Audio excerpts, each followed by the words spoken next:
you can find the thing that makes you happy, but you're not dedicating the time to it because you're worried about what other people think. That's a terrible way to live. And I just feel like, if not you, who? Like, sometimes I would say to myself, to give myself confidence, I got asked to do things I'd never done before. And I'm like, okay, if not me, who? Just to kind of pump myself up, like, okay, I can do this. And right now with the internet and access to information, I can get the help I need.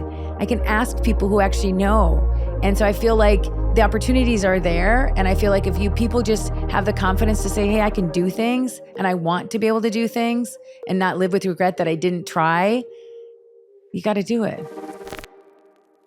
Hello, and welcome to another episode of the Mark Groves Podcast. Today, I have Maha Abouelenein. You got it. And we're going to be talking about self-reliance. She just authored a book called 7 Rules of Self-Reliance: How to Stay Low, Keep Moving, Invest in Yourself, and Own Your Future. Well, my first question is, how do you define self-reliance? Self-reliance is about trusting yourself. It's about having confidence to know things and to do things so you can serve others and create value for others. Self-reliance is not about being independent or not working with other people. Right. It's about empowering you, and it's about having the power. Yeah, I think when we hear the idea of self-reliance, you feel like, oh, I'm an island. Yeah. Like, I got my own back. I can only depend on me. That's exactly the opposite. Yeah. I'm saying it's the opposite because I feel like oftentimes, Mark, we're waiting for permission. We're waiting for permission from others. We're waiting for Mr. Right. We're waiting for that boss to give us the project that's going to make us a rock star. You don't need to wait for others. And we see, like, one of my observations with how the market changes, look at it in a recession or AI or mass layoffs. How are you going to rely on yourself when things happen? What skills should you have? What tools should you invest in yourself? And I feel like everyone has the power to learn things and to know things.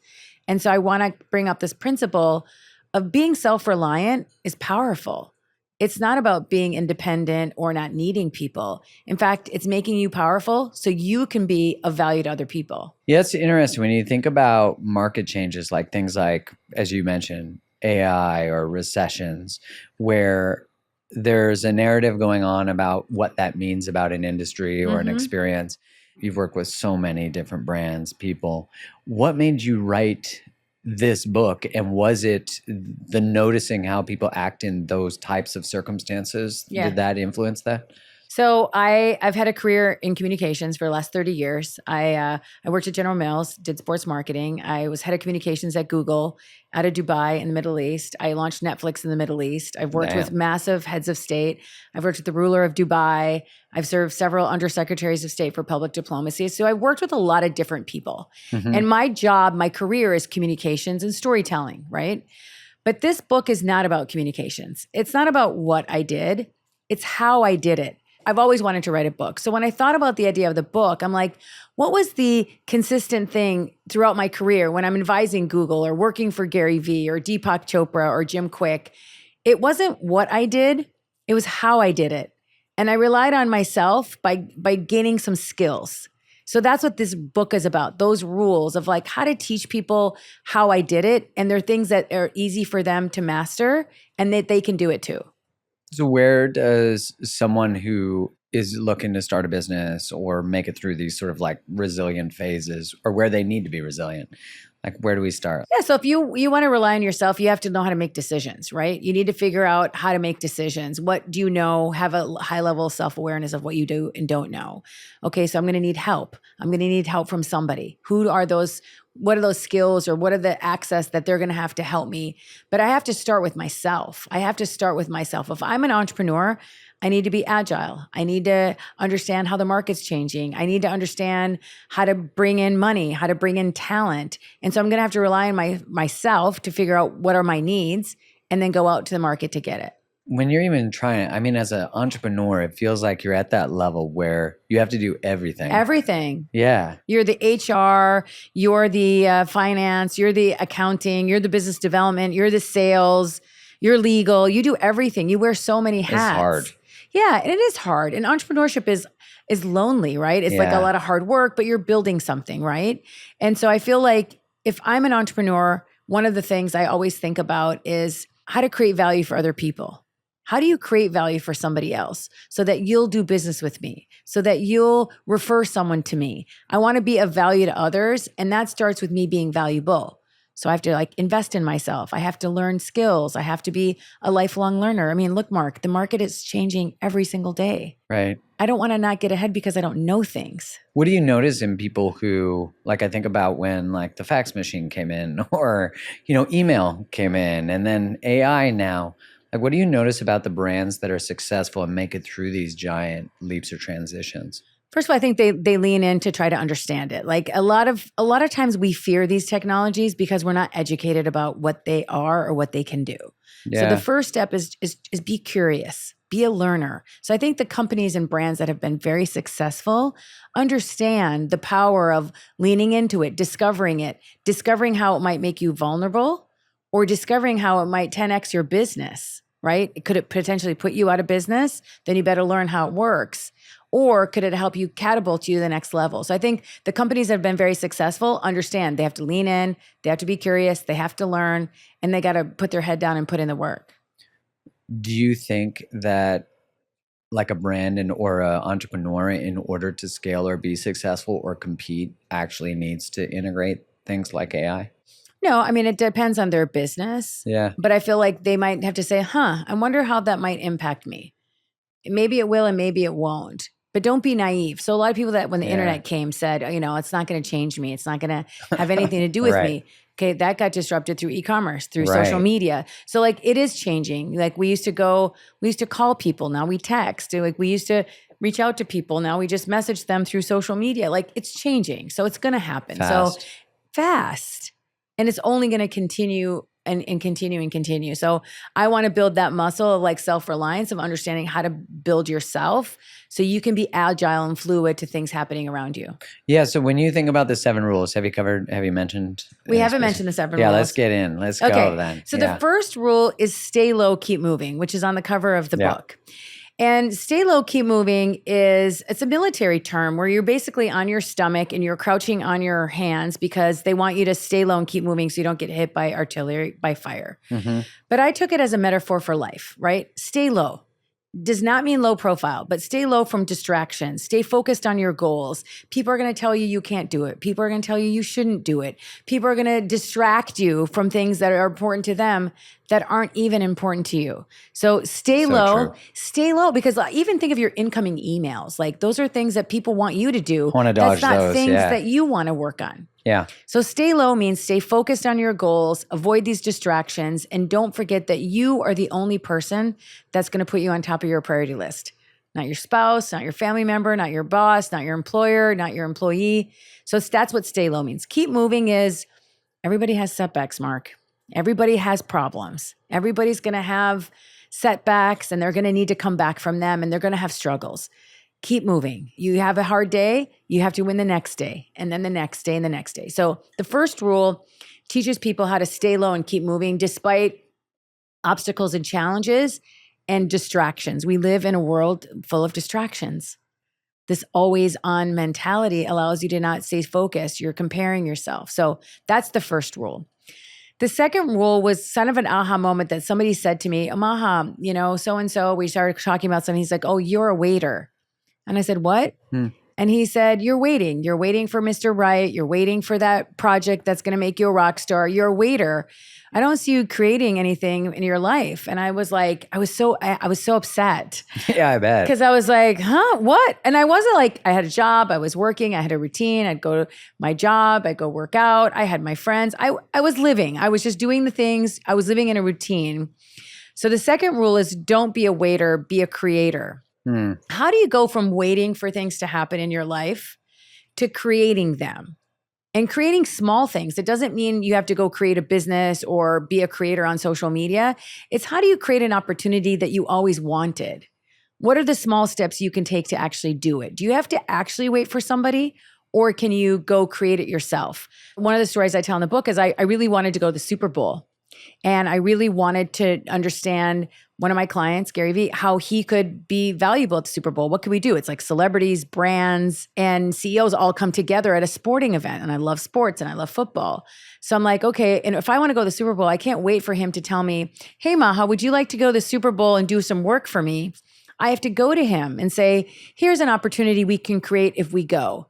These are the things that we can do. I'm going to navigate it. I'm going to figure it out. I'm going to do the heavy lifting. But I created the opportunity to go by creating value for him. And when we went there, did interviews, organized events, bilateral meetings, podcasts. But I had to take the first step. Yeah. He wasn't ever going to wake up and say, hey, I think you should go to the Super Bowl and hang out with me and go to the game and meet people and go to parties. You have to create those opportunities. So that's the second rule. The third rule is be a value creator. So I touched on a second ago, like I felt throughout my career, all the things that I've done for Google or Netflix or my clients, is I find a way to create value for them. What is something that I can do to anticipate their needs or listen to what they are looking for, personally or professionally? So I spent a lot of value. I learned this lesson from my family.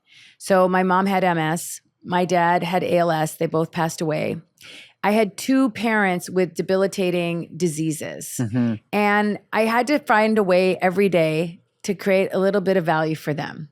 Is it a music? It is a song? Is it something for them to eat? What can you do to make their day a little bit better? And I actually found it so rewarding to create value for somebody else that it actually created value for me. Mm. And so I'm like, okay, well, I'm doing this at home and it feels good. Maybe I should do it at work. Maybe I should create value for my client. Maybe I should step up and do something they didn't ask me to do. Maybe I heard them talking about this in meetings and no one went and dug it out to figure it out. Maybe I can do that because when I do that, I become indispensable to others. The reason I have my clients for as many years as I do is I'm constantly trying to bring value to them and nurture my relationships and nurture my networks. And I feel that's such a valuable thing that everyone can learn how to do. And it's very, very powerful. When you look at the first three rules, were they done in like the chronological experience of your learning of them? No, because the last rule is actually the first thing that happened in my life. But yeah, really? No, not at all. Rule number 4 is treat your reputation like a currency. So many people let other people define who they are. Mark, your name is the only thing you actually own. You bought that t-shirt, you bought those sneakers, you bought that watch, you acquired those things. Yeah. You're born with your name. It's something to be proud of.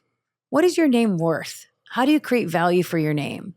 You have the ability to use your name to be powerful to your relationships, to your friendships, to your business associates. When your reputation is what people say about you when you're not in the room, right? We've heard that all before. Yeah. We understand the world we live in with cancel culture and how things work. Like it can be destroyed very quickly. So what are you doing to build it? What are you doing to protect it? And a lot of people say, with this popular term, personal branding. What's a personal brand? I want people to think of personal brand equals reputation. And don't you want to care about your reputation? So a lot of people say, well, personal branding is about self-promotion. Look at me. I know things. Personal branding is not about self-promotion. It's about idea promotion. What leadership do you have? How do you want to show up in the world? What do you want people to know about you? You control that. And if you don't make an intentional effort to build your personal brand or build your reputation, you can guarantee that someone's going to do it for you. Yeah, amen to that. And so I spent a lot of time, that's actually the biggest chapter in the book, is teaching people how to build their personal brands, what they should be doing, not just online. It's more important what you do offline. Yeah. How do you treat your team members, your employees, your suppliers, your customers, the barista at Erewhon when you're getting your raw almond milk coffee? Plug Erewhon if you would like to get into a branding partnership. We are big fans of the raw milk Apparently upgrade. They're delicious. They're so good. I've never spent a better $15 in my life. Yeah, I need to get one of those. But that's what I mean, like about building that personal brand and teaching people how to do it, because everybody has unique skills and talents. A lot of people think, well, I'm never going to do that. I'm like, well, you should think about that. Even if you don't want to have a side hustle, even if you don't want to be a content creator, but you want to get a promotion from your job. Right. Like true of just being a member of a community, really. Yeah. Right. Your neighbors. Yeah. I want my neighbors to say good things about me. When are you consistently? I think that's one thing that I'm often like surprised that people are surprised that I am who I am everywhere. Yeah. Like it's not like I don't have like a special persona. Yeah. That's so important. It's just too much work. It's real. And you know, I watch how because you know, right now as we're filming this, we're also attending VCon, and I watch you who like knows everybody, and I watch just like how great you are at connecting and knowing, you know, and building relationship and maintaining relationship in those short time that I got to be witness to that. You know, when I think about brand and personal brand, and I think about like Gary Vee's brand, years ago, I remember watching one of his keynotes was on TED, which is how I found out who he was. This is probably like 08 or something like that. And I remember thinking like, this guy's dropping F sharps. Yeah. He doesn't give a fuck. Yeah. And he's in jeans and a t-shirt. That's who he is. And I was just like, I was so drawn to that because not that I don't love, you know, like the opposite might be someone who's like dressed in a sharp suit all the time and like, but that's them, right? Yeah, it's who he is. Yeah. And I think they're all authentic. Yeah. And it's easy to be who you are consistently when you're not trying to build a persona. And like, that's just how you are. I've seen how you operate too. Like you have to be real with people. Do you think like, because when someone is building a brand that is, and I think especially in, you know, what might be named the creator economy, do you think there needs to be like no separation between those things? No, I think your personal brand doesn't have to be your personal life. I feel like very strongly about that. That's a good distinction, yeah. You really don't. Like it's what you want the world to know about you. I'm kind. I'm a team player. I am a problem solver. I'm loyal. That's your personal brand. It doesn't have to be selling something or talking. Right. It's values, it's principles, and making sure people know like, oh, Maha's reliable. I can count on her. She's dependable. If I need something, she's going to be a good friend. That's the kind of personal brand I want to be known for in the world. Like I was someone who showed up for people. And I feel like you could say my personal brand is communications expert, but it could be anything. It doesn't have to be a skill. Beyond, yeah. Right. Usually a personal brand is made up of kind of three things: your skills, your experience, and your personality. So I was on stage with Katie Austin, and she's a fitness influencer. You know, there's a million fitness influencers on social media, right? But how do you build your niche? Like, how do you build your story? How do you be different? How do you be different? There's an abundance. So the market is big. The market is vast. It's personalities. It's like, I want to follow you because I like how you talk and how you tell me stories and you connect with me and you explain things to me in a way. I mean, I understand a lot more about topics from people I can connect with. I build trust with them. I understand how they operate. And that's what resonates with me. And that's what resonates with others when you're trying to build your personal brand. What would you say to people who have not started because they think it's such a saturated, you know, like, well, there's already so many podcasts and creators. You should do it. It's an abundance. And the creator economy is going to be worth $520 billion. It's only going to continue to grow, even if you don't want to monetize your content. But I'm just saying, like, the reason you're probably not doing it is because you're afraid people are going to say, well, who does she think she is? Right. Why is she doing that? Oh, she gives quotes now? But you guys have something to give. Yeah. You do have something to give. You do. Everybody has unique talents and just the courage to do it. I feel like a lot of people don't do things because they don't have a confidence to trust themselves. Trust your gut. And that's the main message. I think it's a big difference why they don't do it. So what's number 5? Unlearn, relearn, and invest in yourself. So unlearning is the process of having information. We grow, we evolve. We know what's not in and what's out. So you have to unlearn certain behaviors and that aren't serving you anymore and relearn new things and then investing in yourself. You know, I'm such a big proponent of being a lifelong learner, right? I believe that you have the access to learn from anywhere, anytime, most of the time for free. Podcasts, books, YouTube videos, learn from people. Guess what? It's free. Right. It's free. Why wouldn't I want to know this information? Why wouldn't I want to be in the front foot? You can spend your time once a week. I'm saying I'm going to try to put on my to-do list for the week. I want to invest in myself. I want to learn pickleball. I want to learn how to play that puzzle on Apple Puzzles. I want to understand what is Gen Alpha. I'm going to look something up. Maybe once a day, I'm going to Google one new thing that I saw in public, and I'm going to Google it and see what that means. Investing in yourselves, giving yourselves information is power. Knowing things. I don't want to be left behind because I don't know things, Mark. Like, I really want people to think about how you invest in yourself can be spending time with someone, learning about what they do. Right. Learning about their failures, learning about their business. going to a nursing home, being active in your community. That's investing in yourself. Doing meditation, investing in yourself. Like it can be physical or it can be mental, but it's something that you're doing to make you more knowledgeable today than you were yesterday. I don't think there's no longer an excuse to not find mastery in whatever your thing is. Because you think in this book, which is 200 and something pages, right? 270, 280, I can learn everything you've learned. Yes. From 270 pages, instead of having lived the years of your life that you've gone through all this. There's no longer a lack of access to knowledge, which before there would have been. There was, yeah. Right. You had to get a degree to go to the schools to learn things. You had an access to, now it's democratized. Everybody has access to information. That means smartphones. I mean, I went to Bali like years ago. I saw everyone had a smartphone in Bali. So, it's like there is an affordable aspect to even phones now. Yeah. Which I'm not saying everybody has it. I think if it's the number one thing, if everyone sometimes asks me, like, what's the number one thing people should walk away from the book? Like, you got to invest in yourself. Because if you invest in yourself, you'll be able to rely on yourself because you'll have skills, you'll have knowledge, you'll have power. And it's an easy thing to do. It's not having to take a public class or having to get a degree. Investing in yourself can be spending time with someone who's positive. That's a positive investment in yourself. Yeah. It doesn't have to be a big thing. Yeah. And it's like the more you do it, the more you build the equity within your own self of trust, of, as you were saying, like this sense of reliance on one, that I can rely on myself, that I'm like, oh, I have all this equity, this evidence. Yes. That when I need to know something, I go get it. I don't wait for someone to give it to me. I don't, as you talked about you're a waiter. Yeah. I was like, damn, that's the kind of message you get where you're like, so pissed. I remember one of those types of messages I got where I was like, like pissed, but at the same time, my soul was like, thank you. Yeah. Like, I'm mad. It actually put me from the back seat to the front seat. Like it literally did that forever change your life? Forever changed. Yeah, like this one guy at a random, like we were at coffee. He said this to me. Again? Yeah, actually, I reached out to him because I'm like, hey, Ala, I put you in my book, and he's like, you did? I haven't talked to him for like 20 years, and I'm like, remember that one time we were having tea and you told me I was a waiter? Fucking really annoyed me, and it changed my life for the better in such a good way. And I do that all the time. I always think I'm like.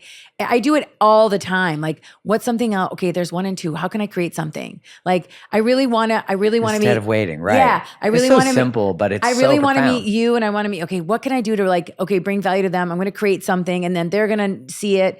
It's fun. Yeah. It's creative. Everybody has the opportunity. They just don't take it. They don't take it. And I'm trying to tell people to take it. Anyways, this section on learning, I give a whole section on how to learn. It's like you also worked with Jim Quick. Yeah. Who we just interviewed. Jim's amazing. So great. Yeah, but how to learn. Like we need to learn how to learn things. Because like school doesn't, we end with our degrees or going to college or high school or grade school or whatever. That's not learning. Learning, it happens all the time. Like I'm learning from spending time with you. And I learn from osmosis by hanging out with people. How do they operate? What do they do? What questions are they asking? How do they create relationships? How do they build trust? 6 is be a long-term player. So we live in a world where we want everything in real time. I do. That video's got to load in 3 seconds. I want to tap to pay and get out of there. I want to watch the whole season right now. I don't want to wait. I want things now, right? We live in a now society. What I'm talking about is how do you become a long-term player? By making deposits in other people's trust banks, doing good things for other people so someday you can make that withdrawal. That chapter is all about networking. How to build a relationship, how to serve a relationship, how to build a long-term relationship with someone so that they can bring you into their networks. How do you network on DM? How do you network on LinkedIn? How do you network on social media? How do you network on Zoom? How do you network in real life? Don't go to an event without preparing to go to that event. What are the things you should do? I have made it my superpower. And actually, Gary will tell you tons of stories. He's like, oh, just send Maha into the room. She'll walk out with every contact. And it's true because I learned the value of creating a relationship with someone, creating value for them. I don't ask them for anything. When I meet somebody, I listen to what they care about. I ask those questions. And then the first thing I'm going to do is go deliver something for them. I want to build a network based on showing my good intentions and show them that I have a relationship that I want to build and I'm taking the first step to build that relationship. I think a lot of people think networking is about, I need a favor for my son or the ticket, or I need a job for somebody. I need tickets to that game. I feel you should serve your networks. I feel like you, to foster and build them and grow them, wouldn't it be great, Mark, if you had deposits everywhere? Yeah. So anytime you had to activate your network, you could count on them. So I'm not very powerful or self-reliant. If I need something, I need your network to do it. I want to have all the cards in my hand. Yeah, and there those has to be cards, some equity, some experience. Those cards are skills, experience, and relationships. So I want to teach people the value of building relationships. It's not about unfriending somebody by pushing a button or friending someone. That's not a relationship. No. You really got to nurture those things. And I feel like a lot of people don't understand the power of a network to actually serve you and serve them and serve your business or your personal brand. Because when you need to rely on yourself, you're going to need to know people. You need to know things. You need to have skills, knowledge, learning, but you need to know people. And you have to know how to have a goodwill relationship. You have to have a good reputation with those relationships. So chapter 6 is all about playing the long game, building relationships, and building a solid network. And that takes time. Nobody's an overnight success. Nobody builds a network overnight.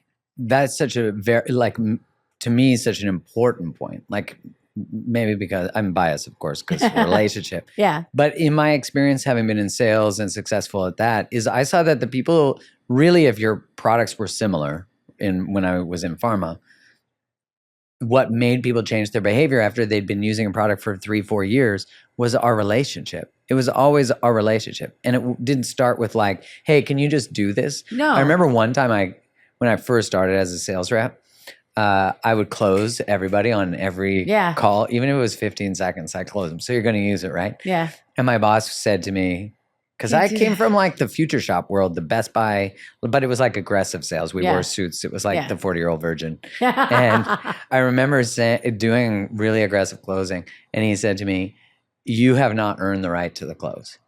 Yeah. Like, you're breaking the rapport of the relationship and you think it's serving your sales, but it's not. It's not. People are too quick to close. They're not long-term players. They're trying to close a relationship without actually bringing value to that relationship. Like, you can't ask for something before doing something, right? Well, it feels so similar to, like, as you said, everyone wants it now. And it feels like swipe culture. It feels like the Instagram feeds, everything is so immediate, But what you see, and I'm curious your thoughts on this, is I noticed that there is a real craving for the depth of that type of relationship that you're talking about that separates the really good connector, the really good entrepreneur, the really good brand that is actually still about nurturing. Like, it's like when you call somebody now, they're like, what do you want? Oh, you're calling me? Why are you calling me? What's up? Is everyone okay? Yeah, but there's almost like this also like, it's nice to hear from you. Yeah. Or they text you back and they're like, what's up? And you're like, don't downgrade. Yeah. Like they don't answer, but then they text. Well, you were free to answer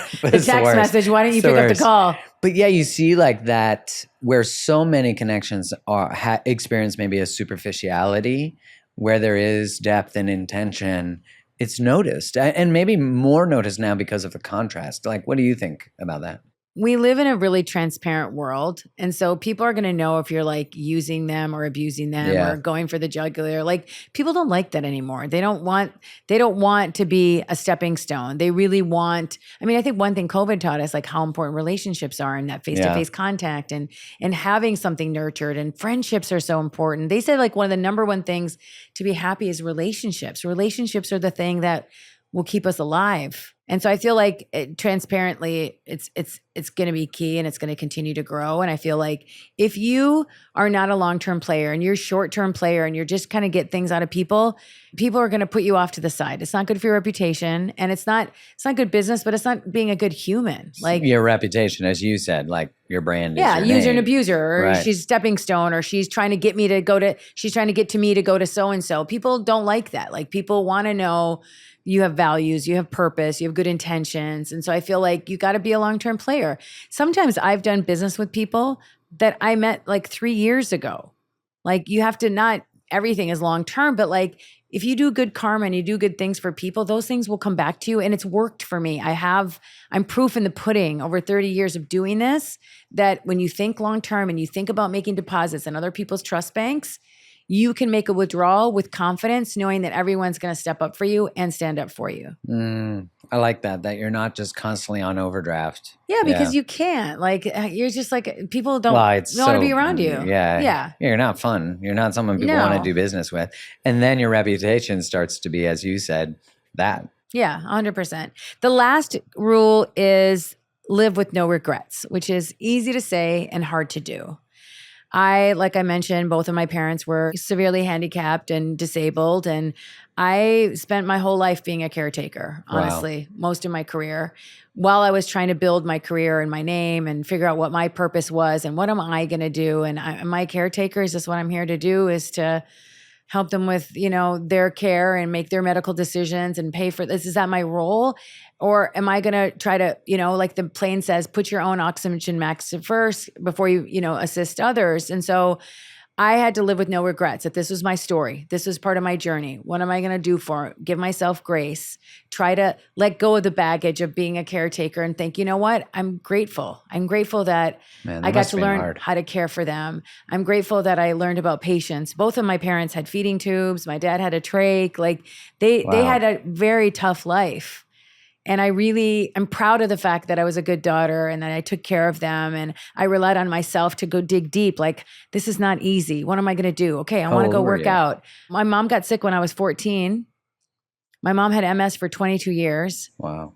My dad had ALS for 2 years. Wow. And ALS kills you right away. It's fast, right? Yeah, it's very fast. And your whole body becomes a coffin. Your brain's intact. So he could see and understand everything. And, it starts in your legs and comes up, and then you can't breathe, and then you can't swallow, and then you can't smile. And it's difficult, very difficult. And I have no regrets about it because I learned a lot about myself. I learned how to give love and how to take care of other people and that's how I learned how to create value. My dad, couldn't eat, and I took his favorite flavor and made it into an ice cube so he can taste it. Like, the small things you do become the big things. Yeah. And that's a metaphor for life. Like, the small things you do for yourself or for others can become very big things. And so don't live with regrets. Don't walk around with that baggage. We are only on this earth for so long. The time is so short. Do what you want to do. Invest in yourself, believe in yourself, and have confidence that you can do the things that you probably were waiting for someone to give to you. And that's sort of the message of the whole book. And that's the last chapter is Self-Reliance. Yeah, I think so much about how we wait to start something till we have no choice. We lose the job, and to live from that place. Like, what is your advice to people who are holding on to the dream or holding on to the possibility? I'm sure there's lots of people listening or watching who are thinking about a conversation they need to have, a business they want to start, a customer they want to approach, or whatever it is. What are you waiting for? If not you, who? And what's the alternative? I don't want to have regrets that I didn't try this. Simone Biles, who just won in the Olympics, and she stopped in Tokyo, and she was 2 years off the mat.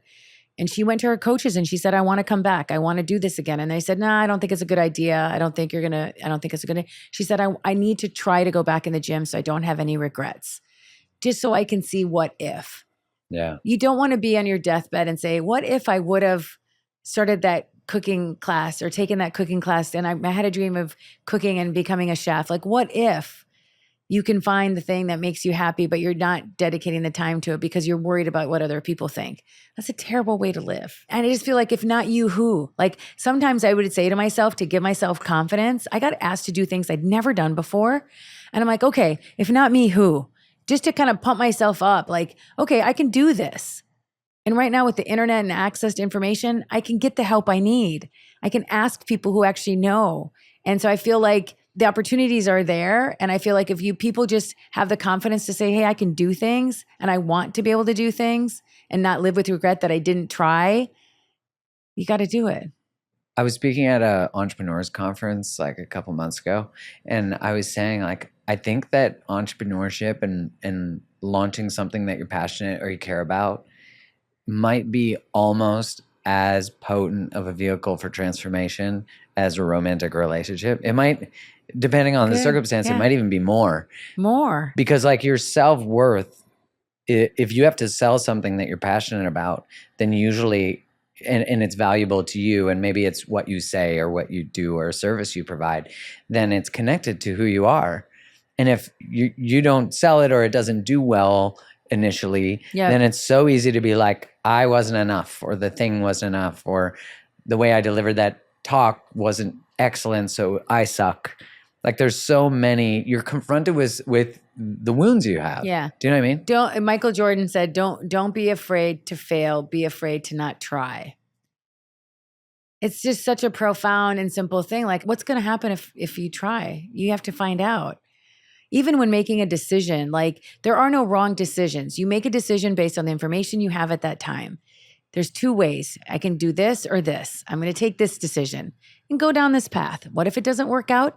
It's fine. You make another decision and you turn the corner. There are no right or wrong answers. I feel people don't have linear careers anymore and just do one thing. We want to work during the day and be fulfilled. Reinvent all over. I've reinvented myself several times, and you can reinvent yourself at any age. That's the world we live in now. You don't just go to work and come home. Like you want to have, let's say you have a great job that you love and you do, it's your day job.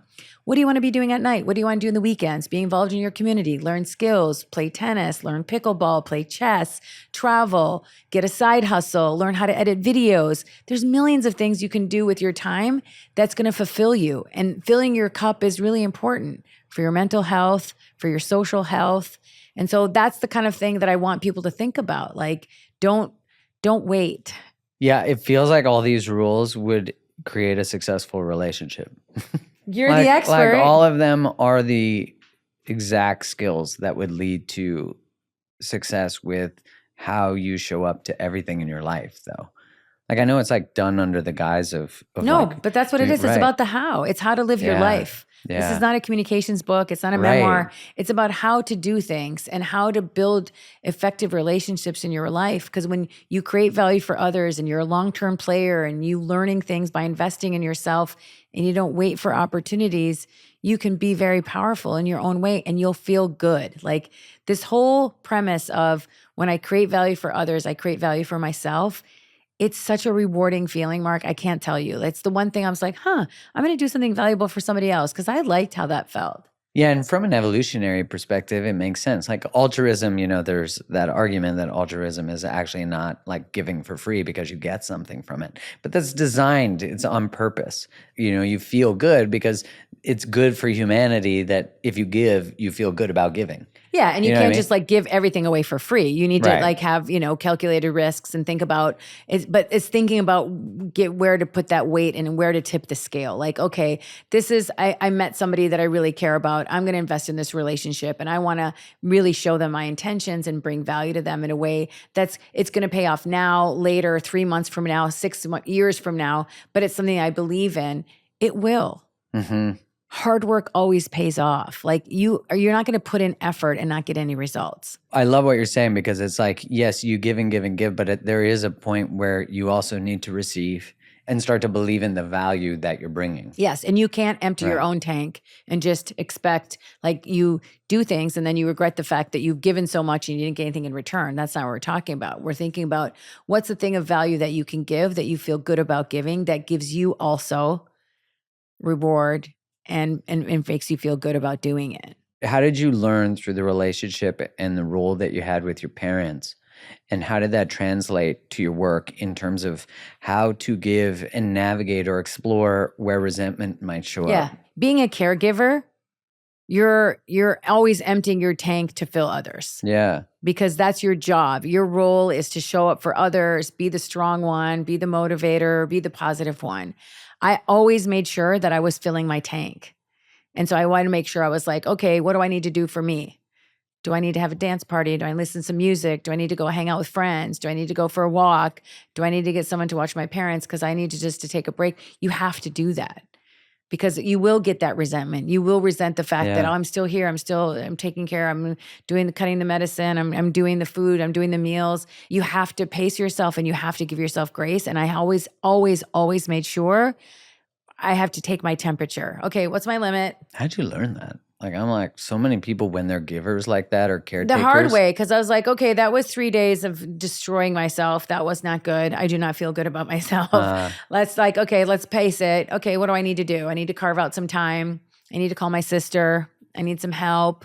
I need to call my aunt to come spend, a couple hours with my parents because I need to go out. So I learned it. Like, I just didn't want to burn out. I didn't want to feel bad. I didn't want to resent it. And I wanted to be of value to them. And I wanted to do it lovingly and not feeling that it was a job and an obligation. And so you really have to spend time having self-awareness of like, Yeah. okay, if I keep going at this pace, I'm going to drown. I need to stop. So I need to figure out what are those things I need to do. I also invested in my career. I poured myself into my work. I wanted to be someone. I wanted to do something. And that made me feel good because I wasn't just a caretaker. I was also building a very successful and rewarding career. And I knew that was important for me to have a purpose. My purpose is not just to be a caretaker. My purpose is to be a caretaker and a professional and a good friend. And I always wanted and in my life. I didn't want to have either or. I think this is so profound because what I notice with people who are people pleasers or caretakers, all the sort of, we use different words for a similar adaptive strategy, right? Like they grow up, they're taking care of like an alcoholic parent or whatever. Maybe their little brothers and sisters or someone with a chronic illness, things like that, is that their work is then designed around that same adaptive strategy. So they realize, I'm really good at this. I'm hyper attuned because I had to be. Wait, I can get paid to do the same thing.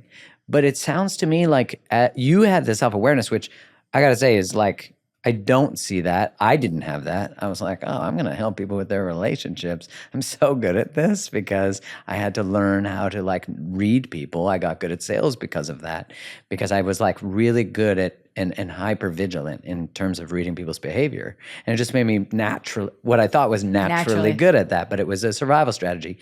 And I think survival strategies become superpowers when they're no longer operating from a wound.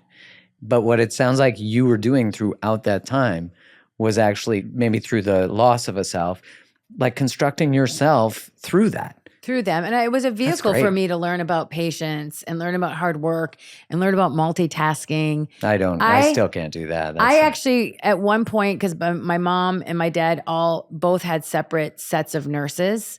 So they had 2 nurses, 8-hour shifts, 3 shifts a day, each parent. So, and then I had a cook who was like blending their food because they had tubes. Then I had to have a driver because he had to deliver and do it. And then I had a housekeeper. So I was running I was an entrepreneur at home. I was running an operation. I had a payroll. I had to train the staff. I had to train the nurses. So imagine each parent had 2, 4, 6 nurses that worked 3 shifts a day, 8 hours.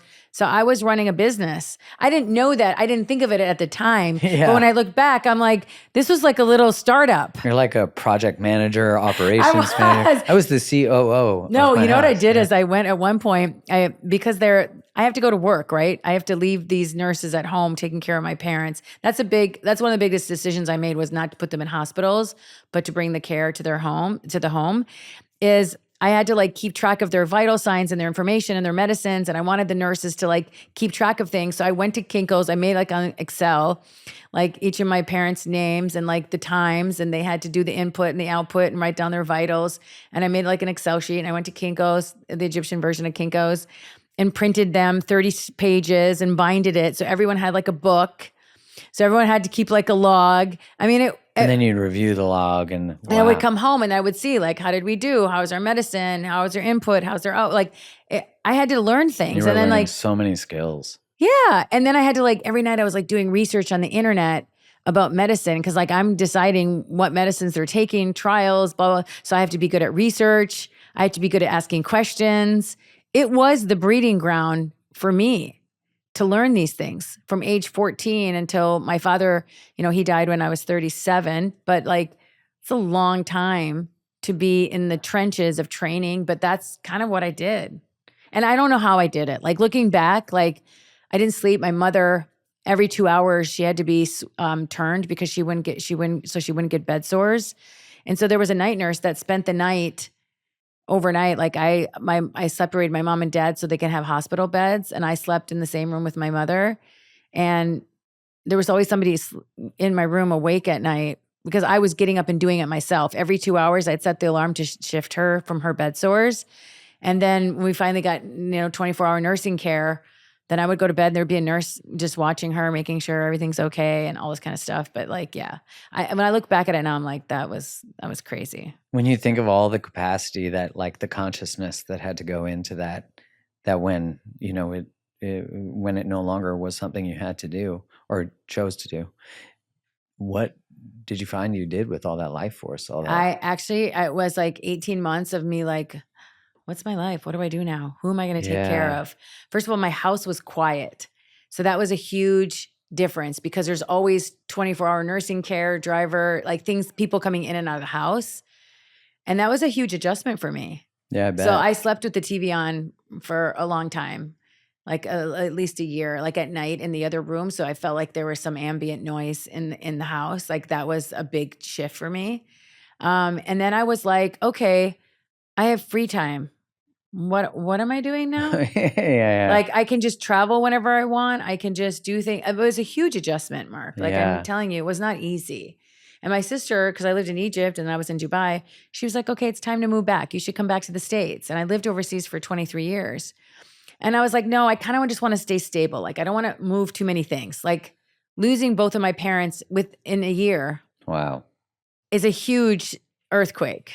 Yeah. So I'm like, I need to just be stable. I don't want to like leave my mom and dad, move homes, go back to the States, have to look for a job. I'm just gonna stay stable because I was really like shaken. Like it was devastating, taking care of two parents, very sick. They were also my parent, like people that I was very close to. Like it was a lot of trauma to get through that, honestly, to be honest with you. And I was like, okay, I just need to like one step at a time. We're just gonna take things one step at a time. Not gonna make too many other changes in my life right now. And that's when I was like, okay, stay low, keep moving, just like focus, just stay low, go to work every day, build a routine. So I just started doing that. And I just started like, okay, now I'm just going to get my wheels back slowly and surely until I fix like, okay. And I ended up staying in the region. My parents passed away in 2004 and 2005. And I ended up moving back to the US in 2020. So I stayed another 15 years after they passed away in the region. I ended up moving to Dubai, leaving Egypt, but I was happy. I stayed there because I built a life. I had friends. Yeah. And then I came back during the pandemic. What is one of your favorite stories that you tell in the book? One of them, my dad. My dad was a dean of a business school at Mankato State University. And when you work at a university, you have a lot of obligations and graduations, fundraisers, social functions. And my mom was in a wheelchair at the time. My mom was like, I'm too embarrassed to go out with you, my dad, in the wheelchair with your father. You go with him to his university functions. I was like 16, teenager, 15, 17. I was like, not ready to go to work functions. It's not something I signed up to do. Yeah. But I would go with my dad because my mom's like, you stand in for me. I don't want your dad to have to go alone. So I'm like, we'd go in there and then my dad would just leave me. He just like, he started doing his thing. He's working at an event, right? He's got to go talk to people and shake hands and all this kind of stuff. So I'm like, I can only drink so many Sprites and eat so many mini hot dogs. So I got to go start talking to people. So that was another breeding ground for him to teach me how to network. He would just put me in a room and just let me fend for myself. And so I'm like, okay, I gotta make small talk. These are all these adults, what am I gonna talk to them? So I had to think like, what's my conversation starter? What am I gonna say? How to make it unique? And that's why I learned how to network is through doing that. And then that's why I became confident about going into a room and just talking to people and talking to strangers. So I think I tell a story about how I learned how to network was through that experience. There's a lot of crazy stories. There's a crazy story of I got asked to write a speech for the Prime Minister of Egypt.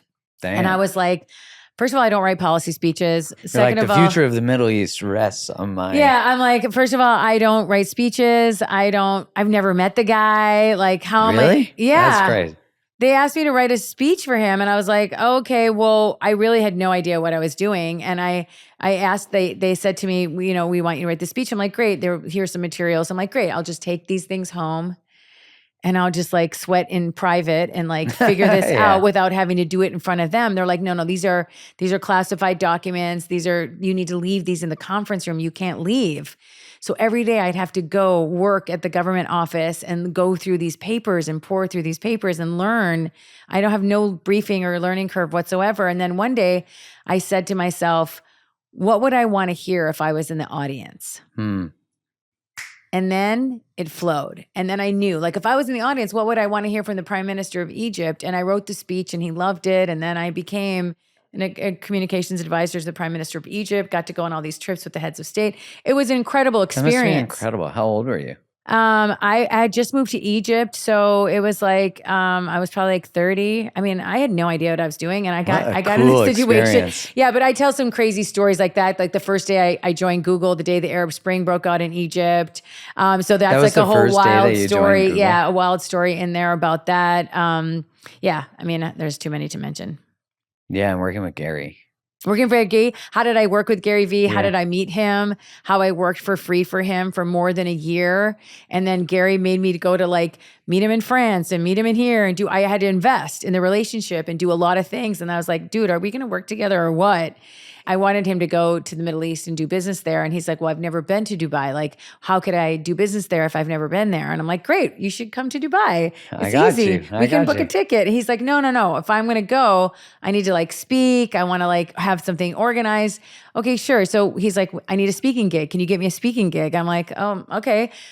How much do you charge? Like, how does that work? And so, I have to like find out how I can bring value for him. And so anyways, we ended up designing a whole trip for him. He vlogged the entire trip to Dubai. It's on YouTube right now. You guys can go watch it of what we did. He spoke to like a throng of people, like 4,000 entrepreneurs. He was on billboards in downtown Dubai. He was on the cover of Entrepreneur magazine. He was at Facebook meeting with all the CMO. It was like a crazy trip. And after that trip, he's like, okay, I think I've seen what you do. I understand how you operate. He saw how I do business. So after that, after like more than a year of like talking and building a relationship and stuff like that, then we decided to work together. Wow. Man, I couldn't even, just even that you wrote speeches for a politician that you were like, I know I don't do that. Like I don't write speeches. I don't think the Prime Minister of Canada will ask me, but I'm like, I quit. I love all Canadians, so I'm quitting. I don't think he'd hire me. I don't think he'd hire you. Yeah, no, I don't think so. He wouldn't be Prime Minister after the speech I give for him. Yeah. But that's like, to say yes to that is really incredible. Yeah, but it's like, I feel like a lot of people are in situations like that, Mark, where their back is up against the wall, where somebody asked them to do something they never done before. And they get and scared. they have to dig deep and they can do it. And that's the lesson here. That's the lesson that I didn't know how to write speeches. I know nothing about the Egyptian government. I know nothing about public policy, but I was willing to put in the work. I was willing to work hard. I was willing to do the research. I was willing to do the effort. I was going to stay low and keep moving. And then I did it. And I feel like it's not something that I was born with. It's something I had to master. It's a muscle.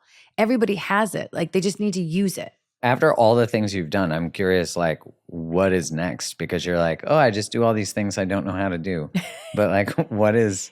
Well, honestly, I have a company, I do communications. So clients can hire my company or my firm to do work, but I'm trying to like go beyond that now. I want to scale it to more people. I want to do more speaking. This book is a platform for me to help people communicate better, help people learn these rules to rely on themselves.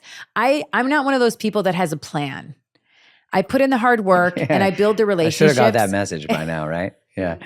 I don't have a plan, but what I do is one. I put in the hard work, I invest in myself, and I try to create value for others. And then the opportunities come to me.